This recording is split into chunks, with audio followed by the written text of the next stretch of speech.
자, 안녕하십니까. AP투자연구소 이세훈 전략팀장입니다. 오늘 함께 살펴볼 종목은 에스코넥이 되겠고요. 코드번호 096630이 되겠습니다. 현재 시각은 2021년 2월 10일 수요일 11시 57분을 지나가고 있는 시점이 되겠고, 현재 에스코넥은 약 한 8% 가까운 상승 흐름들을 보여주고 있는 상황이 되겠습니다. 저희 채널에서 이 종목에 대한 기본적 기술적 흐름에 대해서 설명을 드리고 있는데요. 구독과 좋아요 눌러 놓으시면 이 종목에 대한 리뷰 영상 받아보실 수 있으시고요. 참고 영상으로만 봐주시면 감사하겠습니다. 자, 에스코넥은 휴대폰용 금속 부품, 그 다음에 1차 리튬 전지 등 이런 이제 산업을 영위를 하고 있다라고 보시면 될 것 같고요. 이 회사가 이제 뭐 전체적인 매출은 거의 휴대폰용 금속 부품에 좀 집중되어 있다라고 보시면 됩니다.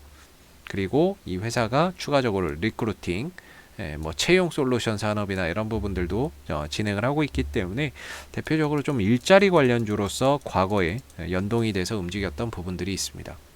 뭐 대선 공약이라든지 이런 이제 정치 공약이죠. 앞으로 뭐 일자리를 얼마만큼 더 만들어내겠습니다라고 하는 이런 이제 대선 공약 속에서 과거에 일자리 관련 수혜주로 엮였던 그런 이제 전례도 있는 종목이다라고 보시면 되는데, 뭐 매출 비중 자체가 그렇게 큰 포인트는 아니고요. 전체 매출은 이제 휴대폰용 금속 부품 쪽에서 발생이 되고 있다라고 보시면 될 것 같습니다.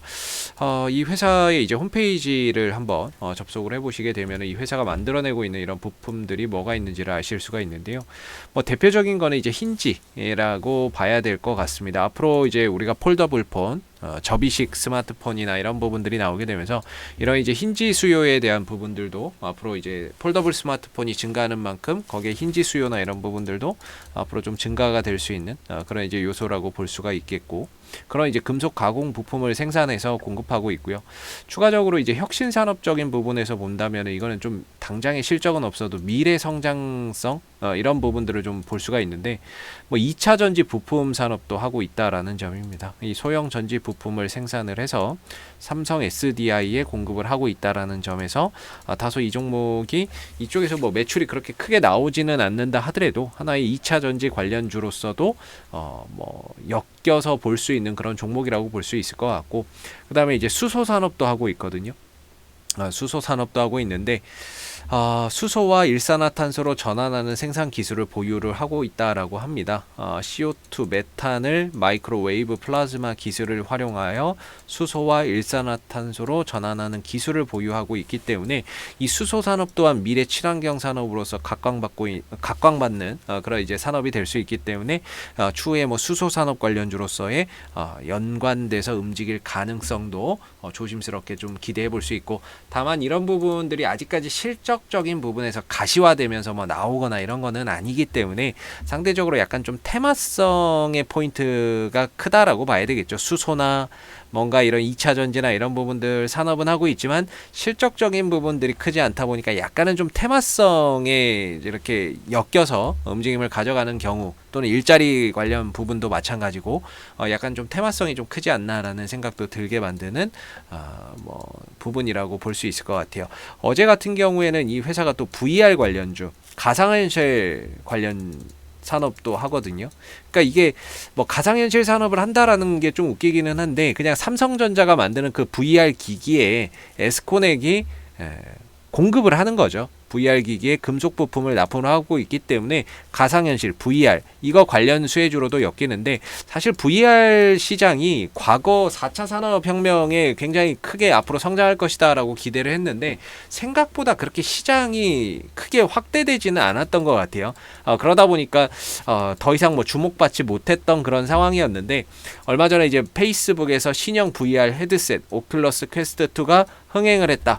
그러면서 다시 한 번 더 삼성전자가 주목받고 있는, 삼성전자의 VR이 주목받았고 여기에 제품을 공급하고 있는 에스코넥이 좀 주목을 받는 그런 이제 흐름들 속에서 주가가 어제 좀 움직였다라고 보시면 될 것 같습니다.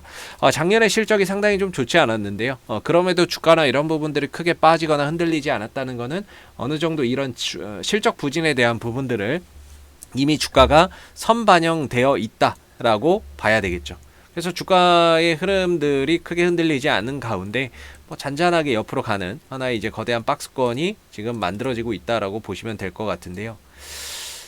지난번에 이런 12월 연말에 하락으로 인해서 저점은 좀 찍지 않았나 이때 보여지고, 이때 RSI 상대 강도 지수도 30 밑으로 떨어지면서 바닥은 이때 찍고 나서는 점진적으로 저점도 높아지고 고점도 좀 높아지는 가운데 상승세를 이어가고 있습니다. 한 가지 아쉬운 게 좀 거래량인 것 같아요. 거래량이나 이런 부분들이 거의 없었는데 이번에 거래량이 들어오기 시작을 하고 있고, 어제부터 시작해서 거래량이 점진적으로 늘어나는 긍정적인 모습을 보인다는 점에서 매수세가 최근에 좀 살아나고 있다는 것은 하나의 긍정적인 포인트라고 볼 수 있습니다.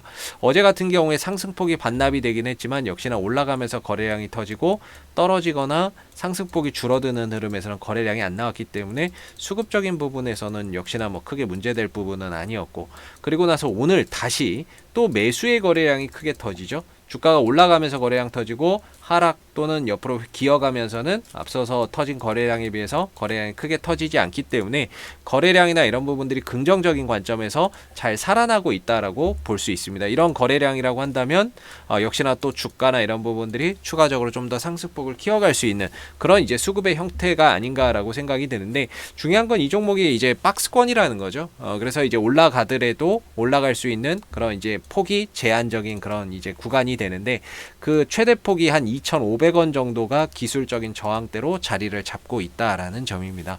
아래로는 뭐 한 1,900원대 전후로 저점이 좀 잡혀 있고, 위로는 한 2,500원대 정도의 기술적인 고점이 형성되어 있기 때문에 이 구간을 좀 돌파하지 않는 한은 실질적으로 뭔가 이제 새로운 추가적인 상승이나 이런 것들은 기대하기가 좀 어렵고요. 물론 이걸 돌파하려면 굉장히 좀 강한 뉴스나 새로운 이슈가 좀 붙어야 될 겁니다. 이 구간을 돌파해서 가려면 거래량도 거래량이지만 이 구간에서 뭔가 뉴스나 이런 것들이 좀 붙어야 되겠죠. 그래야 여기서 물려있던 사람들도 사실 지금 이제 뉴스 없이 올라가면 여기 물려있던 사람들은 물려있기 때문에 본전 오니까 본전 매도 심리 속에서 매도 물량이 계속 나갈 수밖에 없거든요. 올라오면 물려있다가 지금 한 석 달 만에 올라오는 거니까. 근데 이 사람들이 팔지 않으려면 이 사람들도 팔려고 했는데 이거 팔면 안 되겠다 할 만한 그런 뉴스나 이런 것들이 나와줘야 되겠죠. 근데 그런 것들이 없다면은 아무래도 2,500원대를 돌파나 이런 것들을 하기에는 오늘은 좀 힘들다. 갈 수는 있어도 돌파하기에는 좀 힘든 거래량이 아닌가라고 생각이 듭니다. 대신에 거래량이 조금씩 늘어나고 있기 때문에 점진적으로 우상향을 해석한다면 2,500원 정도까지도 단기적으로는 갈 수 있는 그런 이제 기술적인 공간이 여전히 존재한다라고 보여지는 부분이고요. 이 종목의 시총이 1,400억 정도밖에 하지 않는 좀 소형주이기 때문에 참고로 외인들과 기관들의 수급이 잘 안 들어오고요. 설령 들어온다 하더라도 거의 단타 수급인 경우가 대부분입니다. 그렇기 때문에 여기서 큰 의미를 둘 건 없는데요. 외인들과 투신 쪽에서의 수급에서 큰 의미를 두기는 좀 어려운데 사모펀드 쪽에서 좀 들어오는 거는 좀 인상적이에요. 사모펀드 쪽에서 들어와서 팔지 않고 계속 들고 있다라는 점. 어제 같은 경우에도 매수에 가담했고 팔지 않았고, 올라가는 흐름에서도 팔지 않았고, 오늘도 어떻게 대응할지는 모르겠지만 최근에 사모펀드 쪽에서 꾸준히 사 모아가고 있다라는 점은 다소 조금 이제 긍정적인 그런 이제 관점에서 주가의 추가적인 상승에 대한 기대치를 좀 높여볼 수 있는 그런 이제 하나의 요소로 작용하고 있다라고 볼 수 있습니다. 외인들은 뭐 거의 50만 주 사고 50만 주 나가는 단타이기 때문에 외인들 수급에서는 큰 포인트를 찾을 필요는 없을 것 같고요. 투신도 2월 달에 한번 48,000주 들어오고 나서는 추가적으로 더 들어오지는 않기 때문에 뭐 이 매수 하나에 큰 의미를 부여하기는 어렵죠. 만약에 좋은 호재가 있다거나 그러면 연속적인 매수가 들어오겠죠. 연속적인 매수가 들어올 텐데 한번 딱 들어오고 말아버리니까 저거 가지고 뭔가 이제 큰 의미를 부여하기에는 아직은 좀 어렵지 않나라고 봅니다. 그래서 아래로는 1,900원 정도가 지지 라인이기 때문에 크게 이탈이 없으면은 역시나 이제 추가적인 상승 흐름들을 조금 더 기대를 해 보면서 한 2,500원 정도의 단기적인 목표가 정도를 보시면 될 것 같고요. 수급적인 부분에 있어서도 오늘 거래량이나 이런 부분들이 다소 좀 흔들린다 하더라도 음봉의 거래량만 없으면 어제와 같이, 어제도 올라갔다 빠졌지만 다시 또 가듯이 역시나 또 다시 한 번 정도 차곡차곡 올라갈 수 있는 그런 이제 수급의 형태를 보여주고 있는 것 같습니다. 중요한 건 시간이겠죠. 빨리 가느냐 늦게 가느냐의 시간의 문제인 거지. 결국에는 점진적으로 이 박스권 상단을 터치하러 가는 그런 이제 모습들이 차후에 또 만들어질 수 있지 않을까라고 보여지는 부분이고요. 앞으로도 뭐 에스코넥은 이슈가 생길 때마다 계속해서 리뷰 영상 남겨드리고 있으니까는요. 구독과 좋아요 한번 눌러주시고 오늘 영상은 여기서 마무리하도록 하겠습니다. 감사합니다. 그리고 무료 추천 종목을 매일매일 드리고 있습니다. 네이버에서 AP투자연구소를 검색하시게 되면 웹사이트 상단에 AP투자연구소 홈페이지 링크가 나옵니다. 클릭하시게 되면 AP투자연구소 홈페이지로 접속을 하실 수가 있는데요. 가운데 무료 추천 종목 카테고리에 2021년 무료 추천 종목을 클릭하시게 되면 소장님께서 매일매일 댓글로서 실시간 국내 시황에 대한 브리핑과 함께 무료 추천 종목을 드리고 있습니다. 하나 눌러서 들어가 보게 되면요. 댓글 리딩은 아침 7시 35분에 시작이 되었고요. 무료 추천 종목을 보시기 전에 꼭 읽어보세요도 참고해서 읽어보시면 좋을 것 같습니다. 그리고 간밤에 있었던 미 증시에 대한 상승 또는 하락에 대한 이유도 댓글로서 이렇게 시황에 대한 부분들을 다 적어드리고 있는 모습이고요. 그리고 9시가 되게 되면 무료 추천 종목이 나옵니다. 9시 무료 추천 종목의 종목명, 그 다음에 매수가, 그 다음에 1차 목표가와 손절가가 함께 제시가 되고요. 보편적으로 두 종목에서 세 종목 정도가 매일 아침 9시에 무료 추천 종목으로 나오게 됩니다. 그리고 주가가 상승하게 되면 그 상승한 부분에 대해서 댓글로서 리딩을 해드리고 있고요. 또 하락하게 되면 그 하락한 부분에 대해서도 장중에 댓글로서 손절이나 이런 부분에 대한 리딩도 해드리고 있기 때문에 무료 추천 종목이 필요하신 분들은 홈페이지에 오셔서 많은 도움 받아가시면 좋겠습니다. 감사합니다.